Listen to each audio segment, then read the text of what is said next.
Hi friends, welcome to our channel. நான் இந்த வீடியோவில் என்ன ஷேர் பண்ண போகிறேன்னா நம்மக்கிட்ட இருக்க ரூபாயை வைத்து நம்ம எப்படி அது சேமிக்கலாம், அதை பற்றி தான் ஒரு சின்ன டிப்ஸ் இந்த வீடியோவில் ஷேர் பண்ணுறேன் ஃப்ரெண்ட்ஸ். நான் இன்னும் சொல்கிற கணக்கு இப்போ நான் திருமணத்திற்கு பிறகு வேலைக்கு போகலை.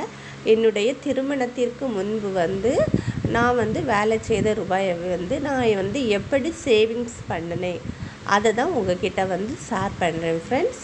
நீங்கள் திருமணத்திற்கு பிறகு நீங்கள் வேலைக்கு போனாலும், நீங்கள் உங்கள் ஹஸ்பண்ட் வீட்டு செலவு எல்லா செலவை பார்த்தாலும், நீங்கள் உங்கள் ரூபாய் உங்கள் கையில் மிச்சமாக இருந்தால் அதை எப்படி சேவ் பண்ணலாம், இல்லாட்ட திருமணத்திற்கு முன்னால் அந்த வீட்டில் உள்ள செலவெல்லாம் மற்றவங்க பார்த்து உங்கள் ரூபாய் நீங்கள் வேலை செய்ய ரூபாயை நீங்கள் எப்படி சேவ் பண்ணலாம், அவங்களுக்கு ஒரு ஐடியா கிடைக்கும் ஃப்ரெண்ட்ஸ். அதுக்காக தான் நான் என்னுடைய இந்த வீடியோவை ஷேர் பண்ணுறேன் ஃப்ரெண்ட்ஸ்.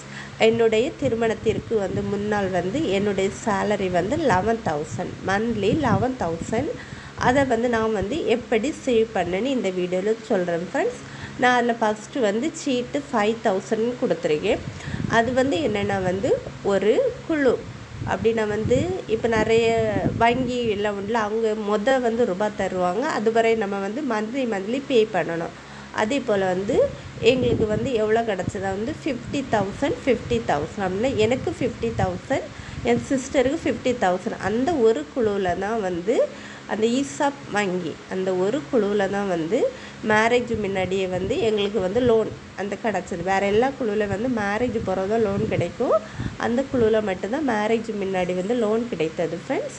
அந்த குழுவில் நாங்கள் எனக்கு 15,000, என் சிஸ்டருக்கு 50,000. அப்படி இந்த 1 lakh நாங்கள் எடுத்திருந்தோம்.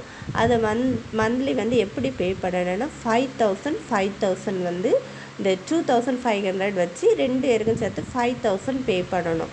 அதுவும் ஒவ்வொரு வீக்கும் டியூஸ்டே வர அதை நம்ம மந்த்லியே பே பண்ணணும். அது 4 வீக் வந்தால் தான் 2,500. அது 5 வீக்கு அந்த டியூஸ்டே ஒரு மந்தில் 5 வீக்கு 3,125 ரூபா வச்சு கட்டணும். நான் அது நார்மல் கணக்காக மந்த்லி அதுக்கு 5,000. அப்புறம் என்ன பண்ணுவேன்னா மீதி என்னோடய சேலரியில் 5,000 ஒரு சீட்டு. அது சீட்டு தான் அது 7 சீட்டு. 3,950 ரூபா. அப்புறம் மும்பை சீட்டுன்னு 5,000. அப்படி கூடிகிட்டே வரேன் ஃப்ரெண்ட்ஸ். அந்த சீட்டு ஒரு 5,000 நான் கட்டினேன் ஃப்ரெண்ட்ஸ். நம்ம அந்த சீட்டு கூடி 3,950 கூடி லாஸ்ட்டு 10வது மாதம் வரும்போது 5,000 பே பண்ணியது போல் வரும். அப்படி ஒரு சீட்டு. அந்த சீட்டில் இருந்து நான் அதில் எனக்கு கொஞ்சம் 5,000ல் கொஞ்சம் பேலன்ஸ் கிடைக்கிது. நான் என்ன பண்ணுவேன்னா இந்த குழுவில் எனக்கு 5,000னா ஓகே. அது சில மந்த் 5 செவ்வாய்க்கிழமை நான் 2 பேரோட எமௌண்ட்டும் சேர்த்து 6,300 ரூபா பே பண்ண வேண்டியது வரும். அப்போது 6,250 ரூபா பே பண்ண வேண்டியது வரும். அப்போ அந்த 1,250 ரூபாயை நான் இதில் இருந்து எடுத்து வைப்பேன். அப்படி வச்சு அந்த இதை அப்படியே முடியும். அது தவிர நான் என்னுடைய ஜாப்புக்கு போக்கு பஸ்ஸு, அப்புறம் என் சிஸ்டரு காலேஜ் போக்கு உள்ள பஸ் செலவு, அப்புறம் பொட்டு எனக்கு தேவையான செலவு எல்லாமே நான் இதில் இருந்து தான் எடுப்பேன் ஃப்ரெண்ட்ஸ். இதுவும் எடுத்து நான் இந்த 11,000ல் எடுத்து பின்ன ஒரு 500 மந்த்லி பே பண்ணேன். ஒரு நகைச்சீட்டுக்கு பே பண்ணி அது 20 மாதம் ஆகுனது நம்ம எவ்வளோ கட்டியிருப்போம். இப்போ 500னா 10,000 கட்டியிருப்போம். நம்ம அதுக்கு முன்னாடி அதை க்ளோஸ் பண்ணி எடுக்கலாம். இல்லாட்டா அந்த மந்த் முடிஞ்ச பிறகு அவங்க ஒரு இன்ட்ரெஸ்ட் போட்டு தருவாங்க. அதுக்கு மேலே நம்ம அதுக்கு தக்கன ஜுவல்ஸ் எடுக்கலாம். இல்லாட்டி நம்ம கூட எமௌண்ட் பே பண்ணி கூடுதல் நகை எடுக்கலாம்.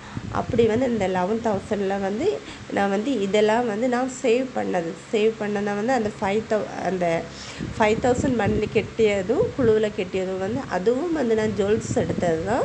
அது முதல் ரூபாய் கிடச்சிது அதை நான் ஜுவல்ஸ் எடுத்துட்டு அந்த சீட்டை கட்டினேன். அப்புறம் 5,000 நான் கட்டிகிட்டே இருந்தேன். இடையில எனக்கு ரூபாய் கிடச்சிது. அதுவும் நான் ஜுவல்ஸுக்கு தான் எடுத்தேன். அப்புறம் அந்த 500 நகைச்சீட்டு போட்டு நான் அதுவும் எடுத்தேன்.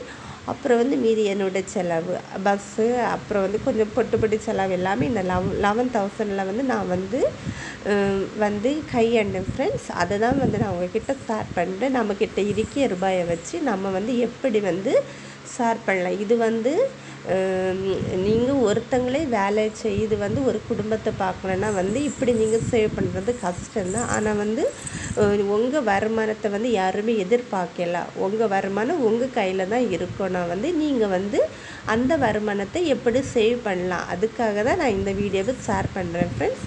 என்னுடைய இந்த சேவிங்ஸ் வந்து உங்களுக்கு பிடிச்சிருந்தால் லைக் பண்ணுங்கள், கமெண்ட் பண்ணி ஷேர் பண்ணுங்கள். ஃபுல்லாக இந்த சேவிங்ஸ் எல்லாமே நான் வந்து என்னுடைய ஜுவல்ஸில் தான் நான் வந்து ஜுவல்ஸ் எடுக்க தான் யூஸ் ஆச்சு ஃப்ரெண்ட்ஸ்.